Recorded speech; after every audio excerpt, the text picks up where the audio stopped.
Hey, what's up guys? It's Shane here, and today I'm going to be doing a top 7 list of some of my favorite projects over the last couple of months here at Urban Impact. Quick disclaimer. I have these ranked, but honestly I loved every single one of these projects. I just kind of put this in order just for a fun way to share with you guys some of the projects I've been working on. So with that being said, Let's get straight into it. at number 7, I have the short film. So just as a reminder, during my fellowship year at Urban Impact, I was in the video production discipline. Every summer, we do this big short film. Throughout the summer, we teach kids audio, editing, camera, lighting, all of that. And then that all leads to Shoot Week, where we actually put those skills to use by working alongside the students to produce a short film. So the short film from last year actually premiered, I think it was back in May, and it was awesome. It was just really cool to be a part of something like that. But the one I have on this list, number 7, is the short film from this year.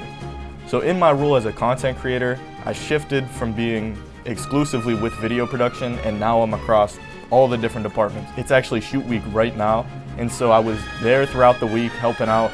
We're gonna be shooting next week too. I show up, I hang out with the students, help with some behind the scenes stuff, but really I'm just not as involved, which is why it's a little lower on the list. Number 6, we got baptisms. We had, I think it was 17 students get baptized. It was an awesome experience, like just to see so many of our students at Urban Impact commit their lives to Christ. That was incredible, hands down, praise God for that. But the reason I put it at number 6, it was a pretty straightforward project. I just showed up, filmed them getting baptized, and the recap video, it was kind of just stitching it together, getting a little creative with it. The final outcome was really cool. I'll show some clips of that on the screen, but yeah, number 6, baptisms. So number 5, we have the Pittsburgh Marathon. Urban Impact over the last couple of years has actually been the number 1 charity for the most money raised. During the actual marathon, like as people were running, I was trying to get pictures of them running past. That was probably the most challenging thing I've ever done. Like there's so many people running and trying to, pinpoint the Urban Impact shirts through the crowd, get them in focus. It was really hard. It was a fun challenge though. The recap video turned out really great. Yeah, we had our jazz band come and play for the runners as they're running by.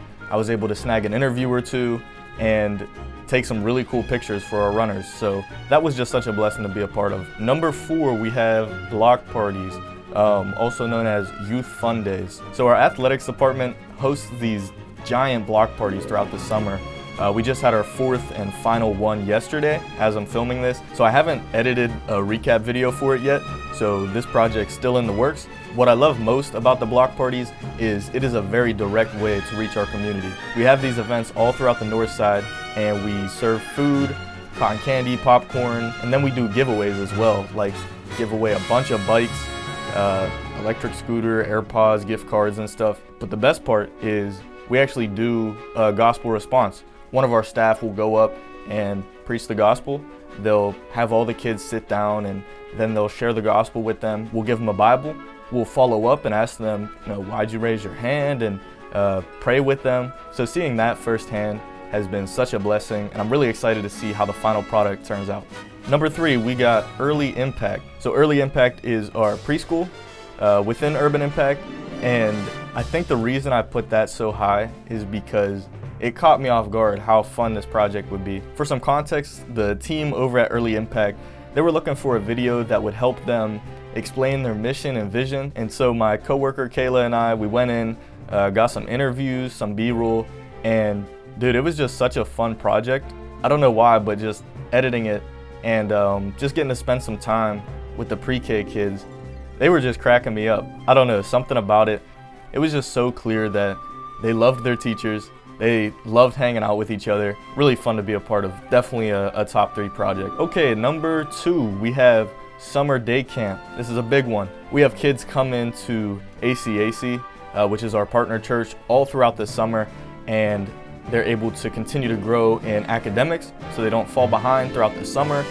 Socially, it's huge. Kids get to hang out with each other, go to the pool, different field trips, different games throughout the day, worship.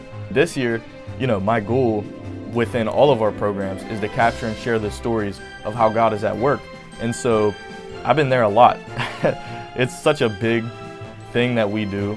I wanted to do my due diligence and really go and try and get interviews, a bunch of B-roll, and capture all the different things. I tagged along for a field trip to Phipps Conservatory, and that was awesome. I mean, it's just such a fun time hanging out with the kids.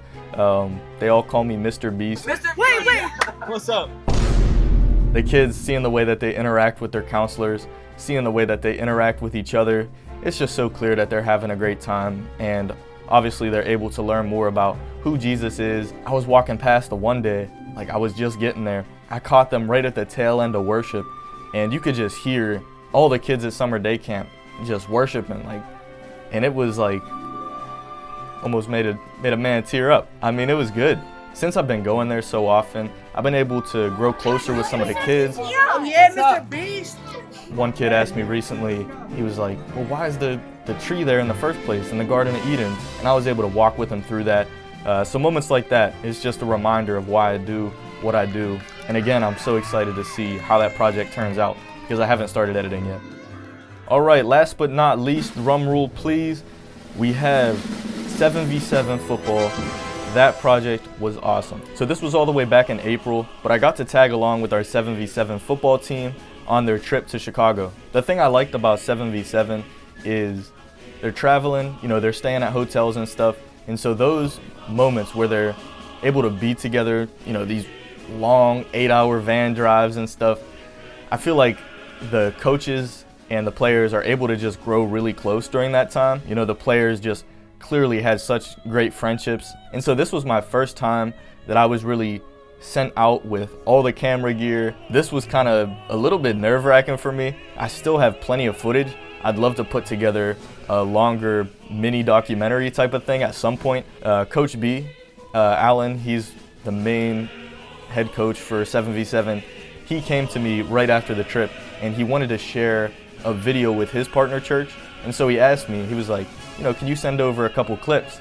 And within the week, I was able to put together this video. I called it the Coach's Cut, and it just turned out incredible. I was blown away. It was such a God thing because even the filming, the editing process, the way it all came together, it turned out extremely professional and polished looking. It tells the story of a few of the players that have gotten baptized, and it really captures the heart of the program, why we do what we do.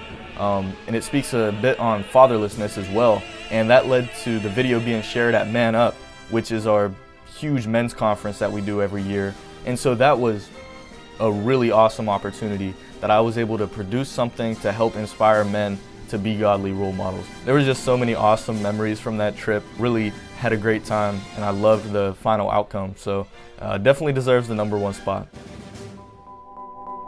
So that's all I got for you guys. My phone's about to die. I'm hoping it doesn't die on me. I'm coming up on a year now in my position as a content creator, and it's crazy to think about how fast that year went, but I'm really excited for what's to come next.